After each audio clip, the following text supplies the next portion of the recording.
hope everyone's well. We'll kick off with the normal as live, and then we'll go into a 10:30 tonight. If we're ready in the room, guys ready? We'll go with Dharmesh from Sky. Hey, Mikel. Hello. A few days after your last picture, you're probably not used to that. Any fresh injury concerns after Sunday? No, so far. We're waiting for tomorrow as well, the last training session, to understand whether we have one or two available from last week. Yeah, of those ones, Kai Havertz, Ben White and Max Dowman didn't make the North London derby. Are you hopeful some or all of them can be there? Yeah, we are hopeful. Max will play some minutes tonight with under 21s. Kai will train tomorrow, and Ben, let's see. Champions League draw has been made, I'm sure you're aware, by Leverkusen next. Are you pleased with that draw, and do you see this potentially as a big opportunity for this club to do something that they've not done before and go all the way? Well, we are very excited to play the next round. We have earned the right to be in a strong position, what we've done in the group stage, and that's it. And now we need to start to analyze them and find ways to be better than them to try to go through the tie. Mikel, can you compare the mood and how you've been in the days following Wolves and the days following Tottenham Hotspur? Not too high, not too low. I try to be as stable as possible. Try to have perspectives always about what a result or a performance brings outside or within the group, and always try to be positive about it. When you say you try to stay like that, is that something that you've developed consciously over the years that you've been here? Yeah, something that I need. If not, it becomes insane. I mean, if you are like this every single day, I'm happy and sad like this, you cannot be like this. You cannot give your best with that. Obviously, you have to be very critical with yourself, very analytical with what we do, and try to be always as good as we possibly can. I want to ask you about Victor Gyökeres. 8 goals in his last 12. Previously, it was 1 in the previous 10. Can you give us an insight into what has brought about this turnaround and the conversations that you might have had with him?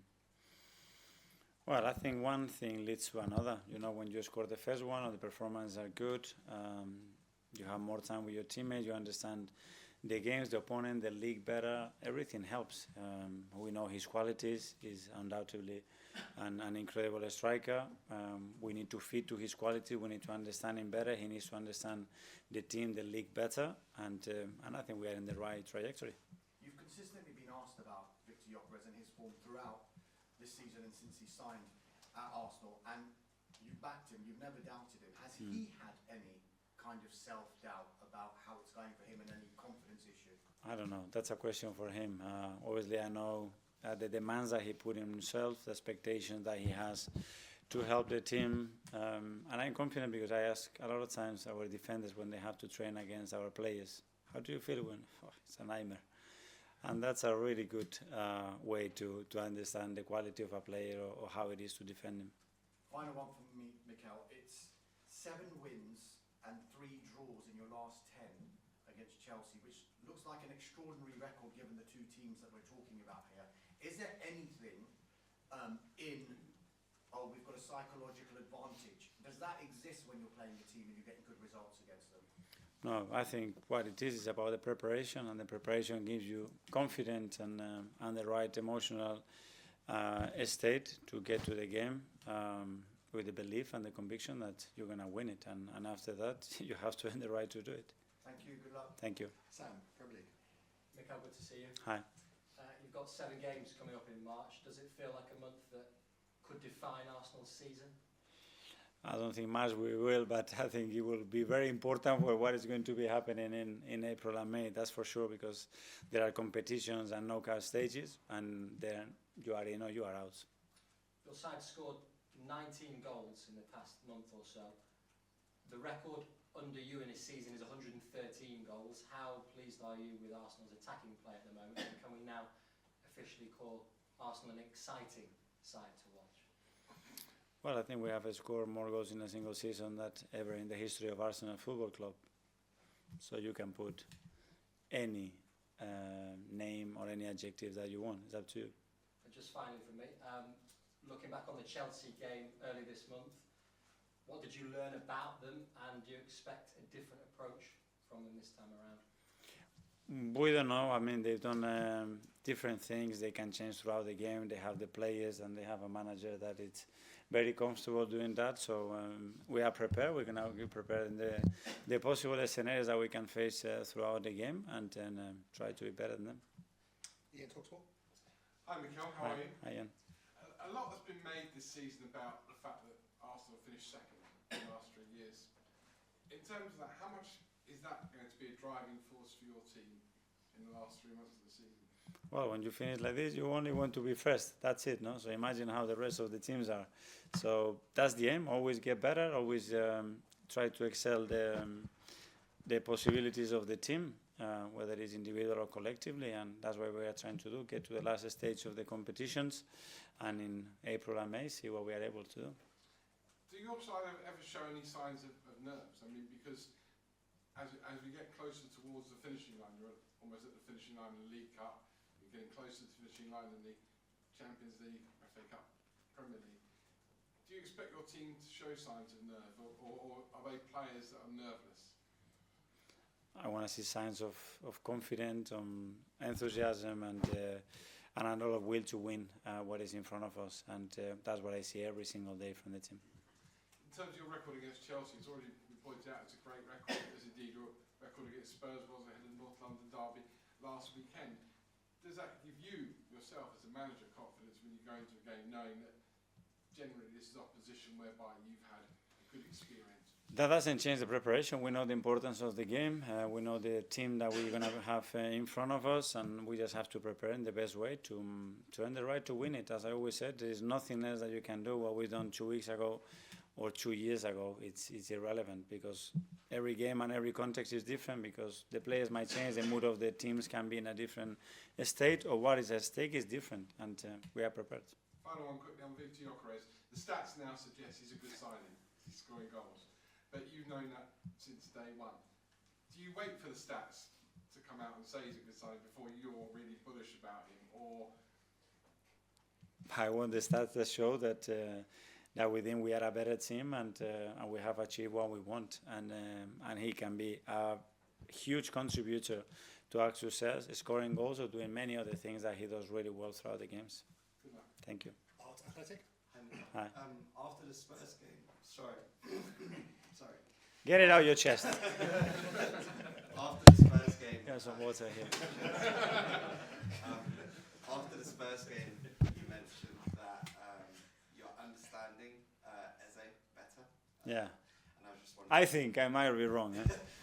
could you explain what you meant by that? No, well, you see how players react, you know, in relation to certain decisions that you take, when they have better games, when they have certain difficulties throughout the games, and his role has been modified a few times throughout the season. His reaction has always been top, but it's been top after to perform. That's what we need, you know, because he's been exceptional in the manner that he's behaving every single day, but what we need that those manners now are transformed in huge performances that decide football matches. That's the reason why we brought him. So would you say it's more understanding him emotionally? Yes, I think so. I think tactically as well, because to understand him, you have to understand how he connects with other players, you know, and what are the best connections that we can build in and around in the spaces that he's more comfortable to use. There are certain behaviors that he's changed dramatically into a really positive things, and at the end, you don't know if you're going to see them in a week or in 2 or in a month, but they're coming. Matt from Standard. Hi. Can I ask you about Piero? It feels like the last few weeks he's sort of gone up another level. What do you think the difference has been in making that left back position his own now? I fully agree. Well, again, a bit more time with the team, a sequence of games where probably physically he's in a much better place. He's been extremely dominant in all the defensive actions.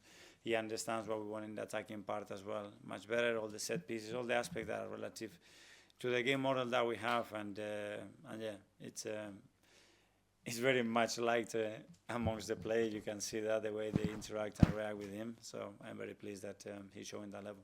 And he's on loan at the moment. Is that already a deal you're thinking that in the summer you'd like to make permanent? We will see that. So let's go through the season.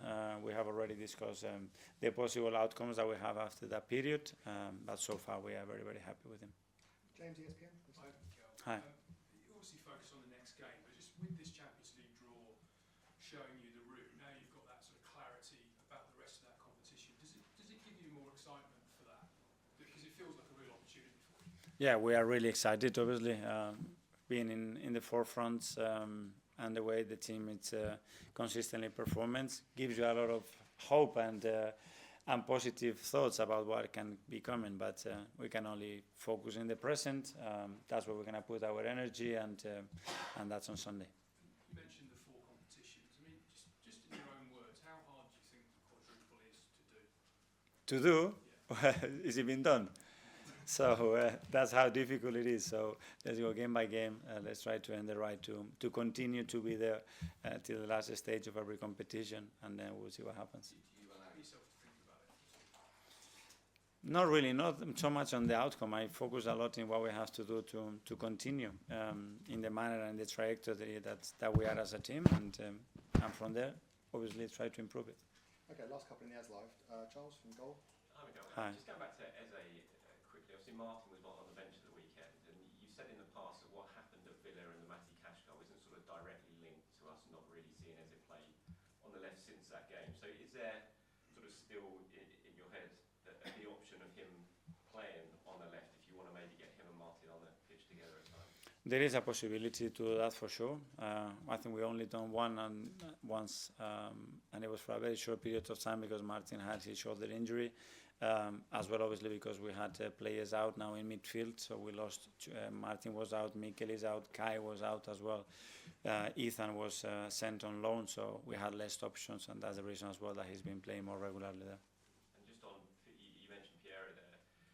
Is there, if you look at Piero as a sort of left back behind Eze, if Eze would play on the left-hand side, do you see sort of, because Piero maybe plays that left back role more as a sort of touchline left back rather than drifting inside, leaving space behind maybe in the central area? Do you look at that partnership, him potentially with Eze on the left, as working better than other left back options? Yeah, these are combinations that we can do. When we talk about connection, that's a connection that I think it will work really well, especially against certain type of opponents. So that's another option that we have. Finally to Addy. Afternoon, Mikel. Hi. Dia from Ventures. A few of your players have praised you in the media recently. We start off with Bakayo. He said that you've been crucial for his development and that he's become a better player under your guidance. Declan himself also said that everybody at Arsenal Football Club believes in the work that you do. We as people like compliments, but does it feel extra special when you hear your own players speaking highly of you, especially in a season where Arsenal could achieve so much success? Well, I always said that the difficulty of being so long at a football club is probably that relationship or that belief that you need to have from the players, because at the end is when you look at them and you're talking or you are proposing to do something, you need to inspire them and they need to be on board immediately. If you have that feeling, I think it's a really bad thing for the club in general. And yeah, I'm very pleased that the boys are feeling that way, that they want to continue to work with us and with all the coaches and the staff. That means that they enjoy as well what they do. Thanks, Abby. That finishes the As Live section. We're going to 10:30 tonight.